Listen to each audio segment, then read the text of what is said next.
Okay, let's jump right into this. Welcome to today's explainer, where we're embarking on a pretty breathtaking journey through the heart of China's Gansu province. We're going to explore this incredible sacred corridor where rugged geography meets just absolute, unparalleled human devotion. As you'll see, we're looking at how unyielding faith literally transformed raw, unforgiving landscapes into these absolute masterpieces of art and engineering that have somehow survived for over 16 centuries. Get ready, because the sheer scale of what we're about to look at is going to completely blow your mind. So, the crucial takeaway to keep in mind right out of the gate is this. Along the mountain roads, faith traveled farther than empires. When we think about the ancient Silk Road, we usually just picture bustling trade cities and merchants moving silk or spices. But this ancient corridor saw something way more powerful moving along its routes: ideas, religion, and art. These concepts spread way beyond the reach of any army, and they embedded an eternal echo right into the cliffs and valleys we're exploring today. All right, let's head to our first destination, Section 1, the gravity-defying mountain, Maijishan's temple in the sky. Imagine leaving the open desert and suddenly driving into the lush mountains of southern Gansu. Right out of nowhere, you're confronted by a mountain shaped exactly like a giant stack of wheat, which is actually what Maijishan translates to. This isolated stone tower rises a staggering 142 meters straight up into the sky. And etched into these sheer vertical cliffs are 221 ancient caves, carved anywhere from 20 to 84 meters directly above the ground.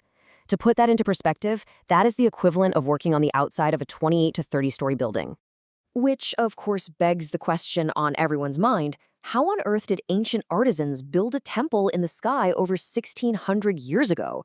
Seriously, just picture the danger here. We are talking about ancient craftsmen managing to carve and sculpt over 10,000 individual statues while literally dangling from ropes and precarious wooden scaffolding on a sheer cliff face. It's just wild.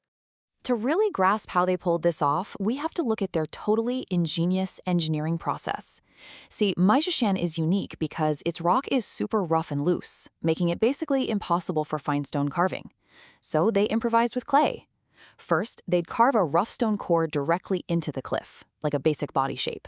Then they chiseled small holes to hammer in wooden pegs, which acted like a skeleton. Over that, they applied coarse mud, and finally, they sculpted the incredibly lifelike details using fine clay. And the recipe they developed to make these clay sculptures survive 1,600 years of wind, rain, and humidity? Absolutely brilliant. They used local mud and sand mixed with wheat straw for the base layers. Then, to give the statues structural integrity and almost simulate muscles, they pounded hemp fibers into the wet clay. And amazingly, for the really ultra-delicate facial features, they mixed in fine cotton fibers. This let the mud dry super smooth and hard, almost like ceramics. All of that painstaking, death-defying labor culminated in one absolute crown jewel: the Oriental Smile. Tucked away in Cave 133 is an 80-centimeter-tall statue of a young novice monk, known as the Little Shami. He is over a millennium and a half old, but he radiates this innocent, timeless joy. His tender expression, this secret little smile that looks completely, breathtakingly alive, perfectly marries religious devotion with just deep, relatable humanity. It is widely considered a total masterpiece of ancient Eastern art. All right, leaving the ancient, mystical silence of the Maijishan Mountains behind, let's shift gears to a totally different energy. Section 2, the heart of the Golden City, vibrant Lanzhou and the mighty Yellow River. Lanzhou is one of the most important Western cities in China. And what makes it so incredibly unique is that the Yellow River, the literal mother river of Chinese civilization, surges right through the downtown city center. Imagine standing on the banks, watching these powerful muddy brown waters rush past. They get that intense color from picking up rich silt from the lowest plateau upstream. This isn't just pretty scenery. This powerful current has dictated the culture, the economy, and the entire history of the region for millennia. For centuries, just trying to cross this surging beast of a river was a nightmare. They used floating bridges, but the river's catastrophic annual floods would violently wash them away year after year.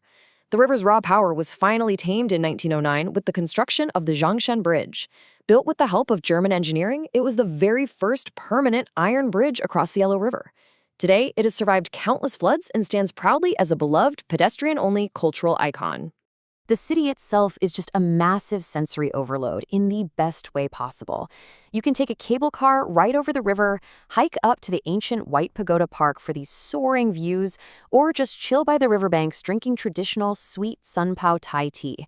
And man, as the sun sets, the city completely comes alive at the Xingrunning Road night market, filled with vibrant local Muslim hui specialties, sizzling skewered meats, and a buzzing atmosphere you really have to experience to believe.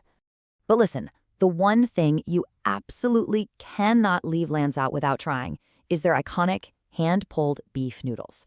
You can literally smell the giant vats of bubbling, rich beef broth from blocks away. A perfect bowl combines that aromatic soup, satisfyingly chewy noodles stretched right in front of your eyes, a huge hit of spicy red chili oil, fresh green coriander, and a splash of vinegar at the end for this incredibly refreshing finish.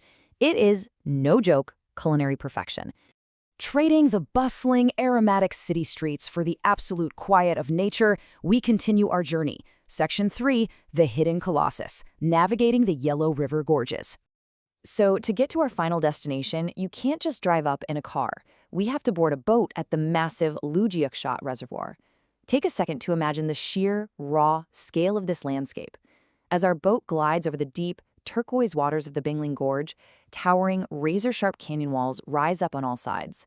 It honestly feels like you are entering a hidden, secret world, leaving modern civilization completely in the rearview mirror.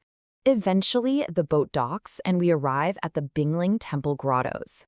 This UNESCO World Heritage Site is a literal time capsule. As you approach the massive sandstone cliffs, you see hundreds of these honeycomb-like caves dotting the rock face. When you step inside, the heavy scent of incense fills the air, and you're looking at intricate Buddhist sculptures and incredibly vibrant murals that date all the way back to the Western Jin dynasty. The tension and the scale really build as you walk along the cliff base, past dozens of smaller, intricate shrines. And then, finally, you turn a corner and are confronted by the site's most awe-inspiring reveal, a colossal Maitreya Buddha. Carved directly into the cliffside, this giant sits a massive 27 meters tall. That's roughly a 9-story building, just serene and powerful, watching over the river and everyone who travels it. It's super fascinating to put these two main sites side by side because it shows exactly how faith adapted to different terrains. At Maijishan, the crumbly rock forced artisans to use clay on wooden frames, which gave us highly intimate, emotive, and delicate sculptures. But here at Bingling Temple, the solid, sheer sandstone allowed for massive, monumental stone carvings hewn directly into the earth, projecting just raw scale and awe.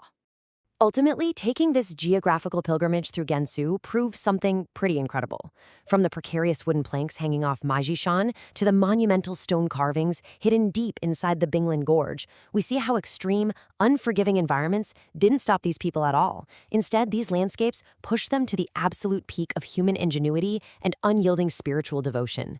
They used whatever they had, mud, wood, stone, and sheer willpower, to create art that outlasted the empires around them.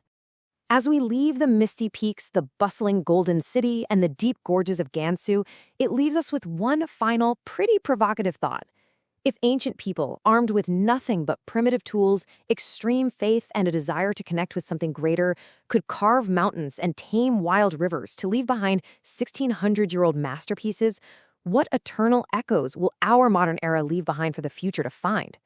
Thank you so much for joining me on this explainer, and keep exploring.